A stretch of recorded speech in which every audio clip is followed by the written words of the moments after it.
This picturesque bay was once the subject of Impressionist artist Renoir. However, if we were to travel back 8,500 years, we would see a low-level plain stretching all the way across to the continental landmass we now call France. Mesolithic hunters would have stalked large roaming herds of plains game and foraged for seasonal plants. This was until the melting of the ice sheets in the north brought salination of the land and eventual flooding, forcing the hunters onto the eroded plateau that became the Channel Islands. The inundation caused by the melting of the ice caps must have been a catastrophe to the hunters and forced them to adapt to a marine environment and to become strandlopers or beachcombers. Around 5000 BC, tribes arrived from the continental landmass, bringing with them cultivated grain seeds. This heralded the new Stone Age, the Neolithic. Their agriculture must have been particularly suited to supporting settlement on these small islands, where the game had quickly become depleted. Very little archaeology has been found of the hunters, as most of it has been lost under the sea. We do not know for sure whether they were immediately outcompeted by the new arrivals, whether there was associated violence, or whether the process was one of gradual integration, possibly by trade in useful items such as earthenware pots in exchange for meat. However, evidence of Neolithic culture survives on Guernsey with some of the finest examples of passage graves, and it's these which we're going to explore today. Le Trépied is a passage grave, but no evidence remains of the earth covering. Excavations in 1839 revealed human bones, some pottery beakers, and arrowheads. Locally, it's better known as a favoured site for later pagan rituals, and was prominently mentioned in witchcraft trials held by the regional bailiff in the 1600s. Like Le Trépied, the Creux et Fay passage grave is situated on a prominent headland. Excavations revealed only a few bones, arrowheads and a little pottery, dated to 2000 BC, indicating it was in use, if not built, during the late Neolithic or early Bronze Age. Although the tomb is likely to be much older, evidence of earlier use is no longer in situ. Local folklore claims this to be the entrance to the fairy world, and that every week the fairies would emerge to play near Le Trépied. The tomb entrance is aligned east to west to catch the rising sun. It has been suggested that one or two of the capstones are missing from the tomb entrance.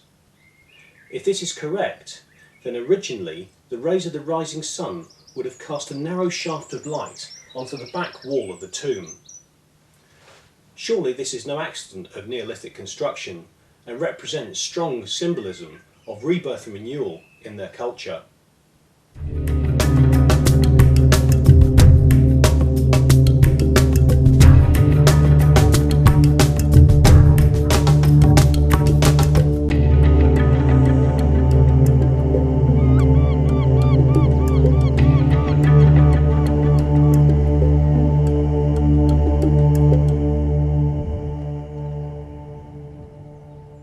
The Lavard tomb lay buried and preserved in drifting sand until its rediscovery in 1811 by soldiers constructing ramparts around their camp.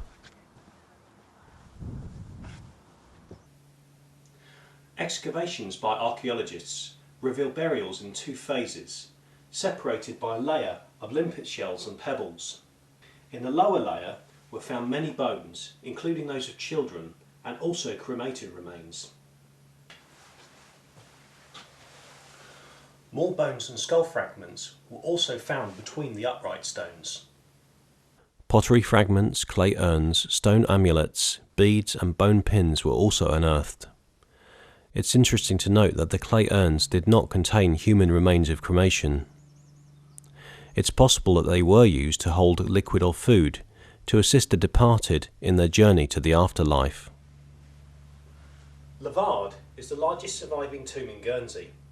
It measures 10 metres in length, 4 metres wide and up to 2 metres high. Le Déhus is the most impressive grave on the island. Easily missed in today's urban village environment, The tomb is covered by a grassy mound and encircled by a ring of standing stones.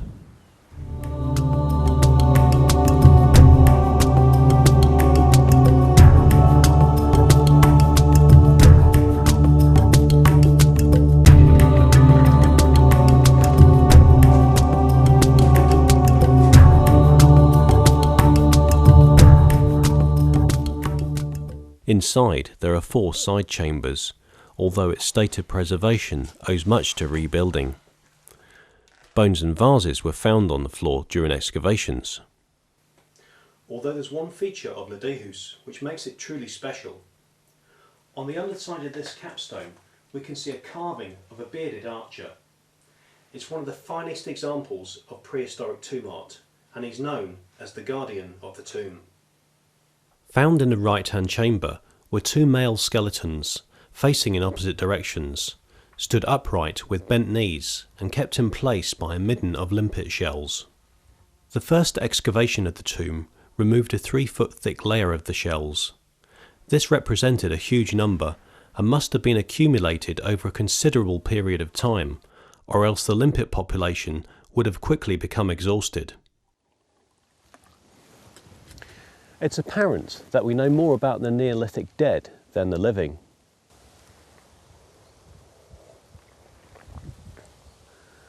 Studies in Orkney have shown that statistically there ought to have been a widely distributed Neolithic population, indicating that more settlements are still waiting to be discovered under the farmed land. The same is true here in Guernsey, with rare finds hinting at seasonal camps where Neolithic people may have retained some of their nomadic hunter-gatherer ways. It's exciting to think there may be a lot more archaeology in the fields of the Channel Islands, which will further our understanding of the Neolithic Revolution.